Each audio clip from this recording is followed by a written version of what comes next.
Hey ladies, let's talk about loneliness. And not the loneliness that you think I'm talking about. I'll tell you this, you're not broken, you're growing. Ladies, let's talk about loneliness that some of us black women over 40 may feel, encounter, may have been there before. And it's not what you think. It's not about loneliness in a relationship. It can just be loneliness just in a general speaking. And we'll dive into some more areas of, what I mean when I say loneliness. So have you ever felt like there were some quiet moments that you may have had and it just felt really, really heavy? And during those moments, you were just alone. Ever felt that way before? Let me know down below. Let me know. Loneliness can come in different ways. Loneliness doesn't have to be, like I mentioned earlier, in a relationship or anything like that. It can be loneliness in just transitioning. I recently had a conversation talking about evolving, becoming the woman that you really want to become, evolving, having transitions can bring loneliness because then you have people just moving out your life or just your life just starts opening up like a tunnel. I'm trying to open up, once things open up in your life, it can bring loneliness because you are navigating these new waters by yourself. Another form of loneliness that we should normalize is when you become an empty nester. I sit back and think about, I have not experienced that, and I don't foresee myself even experiencing that. But you can definitely experience just not the, for me, I understand when people tell me that they're empty nesters now, like a lot of my friends and their kids are going to college and they don't have that run around to do, taking them to sports and taking them to school or to their friend's house, whatever that might be. However, that can be a form of loneliness because now your life has been altered and now you get to really see how your life was revolved around other people. This is why I speak so much about having your own thing that you do and don't revolve yourself around other people. At one point in my life, I was like that. I would have other people's lives. I would revolve around other people's lives. If that was in relationship, family, friends, whatever, I would not have my own identity, or my own thing. Because I felt like you have to do what the others are doing, or especially in a relationship. Another day, another time, girl, another day, another time. Not just, transitioning in life, but empty nesting, career shifts. Those can be lonely. Starting a new job. You don't have your normal crew, your hangout buddies, your lunch buddies, your water cooler buddies. And just when you get into like a good healing season, like when I was going through healing my father wound and I would tell people about it, it was like I was getting on their nerve. Oh, why you feel like that? Why you like that? You grown. You need to get over it. That's a long time ago. You need to... A wound is a wound. A hurt is a hurt. A trauma is a trauma. If you don't heal it, it will still hurt. That's it. That's how I look at it. That's how I look at it. But why does midlife and loneliness hit different? Why does it feel a little bit different? Like, when you outgrowing old circles, you find yourself like, I don't want to do that no more. You don't have the new friends, but you just evolve. That type of loneliness can really, really hit. Or even when you and an old friend may not even speak anymore. That can hit different too. Because you like, why did you stop speaking to begin with? Sometimes I'm telling you guys know what I'm talking about. You know what I'm talking about. But also, prioritizing peace can sometimes feel isolating because when you have so much around you, so much that's negative and so much that's like, just like a whirlwind, and you don't even want that in your life no more, and you just want to distance yourself, that can become lonely because you don't have that normal connection that you had once before. Social media comparison. I talked about this in my last conversation. I'm going to tell on myself. Social media comparison. You can compare yourself because you're looking at someone else who may have came into the game later than you and they're excelling, or somebody that's came in with you and they're excelling. Comparison is the joy, is the thief of joy. That's how it goes. Comparison is the thief of joy.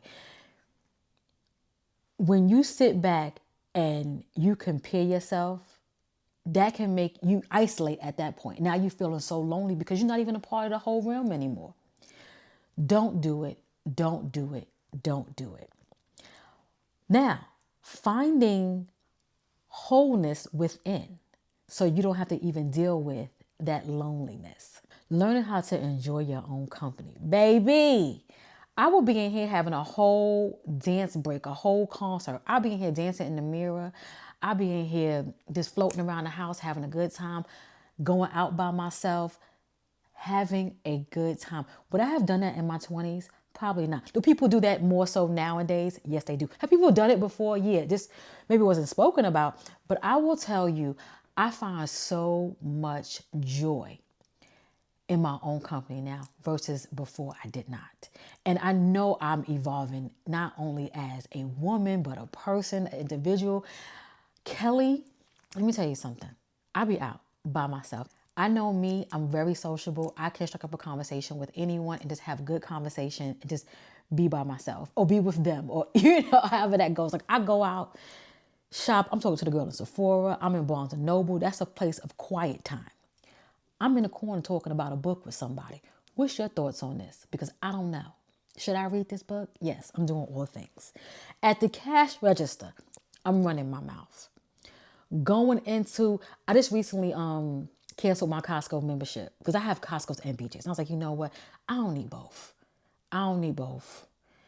I'll get a day pass if I need it. If I need it. But I shop more at BJ's. I know BJ's is more of an older population. Well, baby, I like it there. I just do. They don't really have to, how we get on this? You see how my brain be going? They don't really have too much cooking going on in BJ's, but they be cooking in Costco. Every turn you make, they got a little station going on. I'm gonna cook something tonight that I bought from one of them little stations. But in addition to enjoying your own company, building new connections with aligned women. Yes. Let me tell you something. I'm going on a cruise, and I'm going on a cruise with a woman that I don't know. I only know one woman that's going. I would have known two, but she didn't make it. But I only know one woman on this cruise, and I'm going on a cruise. It's 7 of us. We do not know each other.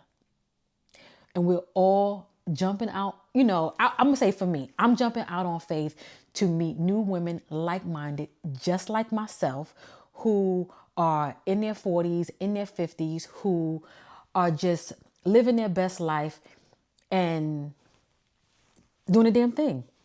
And yeah, I got me a cute room. I got me a regular room. I didn't want to get a solo room in the solo. Cause they have this cruise, you can go as a solo guest, and they have like little spaces for people that's by themselves. But I got me a room within population. Okay, I wanted to be in a big girl room by myself and enjoying. And I'm going to take you along with me because I want to inspire you to do things for yourself, by yourself, or if it's with a group of people, to just pour into yourself and to enjoy your own company, because loneliness does not have to strike if you know how to literally find ways to pour into yourself. And I'm such an advocate for exploring where you live at.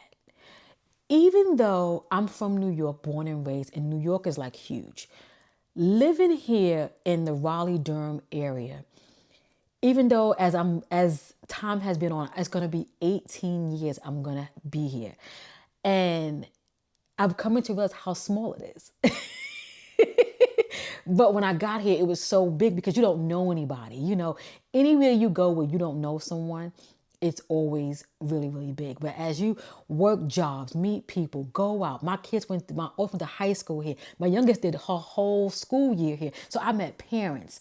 And that's how I was able to meet so many other women just like me, like-minded and doing things. Like we're having Thanksgiving. I'm inviting 2 women I met along the years here. One from my oldest daughter and one from my youngest daughter.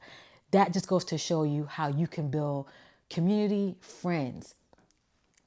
Find like-minded women like yourself where you can build connections some way, somehow. And the young lady that I hang out with, say on Sundays, might go to a brunch or something like that. She's from my youngest daughter's school.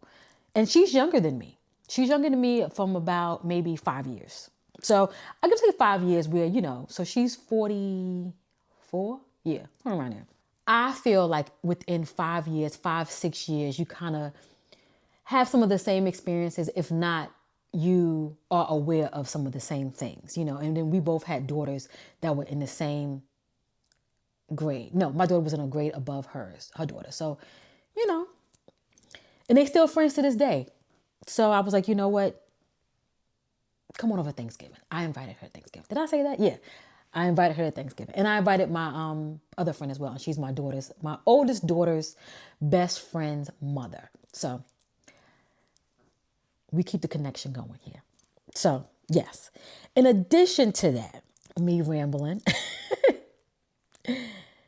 practice self-soothing. What are some things that you can self-soothe when those lonely moments hit? Like when you feel like, oh my God,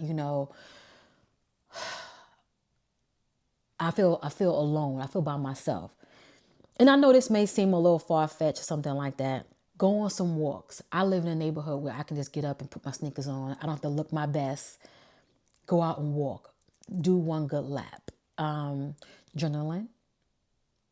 I didn't realize my journaling that I just was doing just for myself, I could not continue. But my journaling that I did for my healing journey for my father wound, people related so much. I share that on my Substack. So if you want to see how I coped and how my brain was thinking, join me on my Substack. I'll leave it down below. Y'all, what a time, what a time. So journaling, if you're spiritual, you can do whatever is good for you. If you're religious, you pray. All the different things. Tap into what makes you feel good. And last but not least, you already know a solo date. Take yourself out. Do for yourself what you want others to do for you. And I wanted to make sure that I did not put in relationships for this one, because we have to find wholeness without a relationship. And I'm speaking for myself. At one point, I was a person that wanted to be in a relationship and wanted to be picked, however you want to say. But when you get to a point in your life where you come to realize you don't need that is an accessory, that is an extra, you find wholeness within yourself. So solo date yourself, buy yourself those flowers, girl. Do it. I need to pick myself up some because I haven't got myself some in a while. I might get some nice flowers for the holidays. I may. I have so many plants in my house. Sometimes I forget that I haven't bought myself any flowers.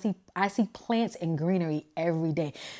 Everything you see here is faux, but baby, it gives real. Okay, not this one so much, but she's okay. We just tap on her.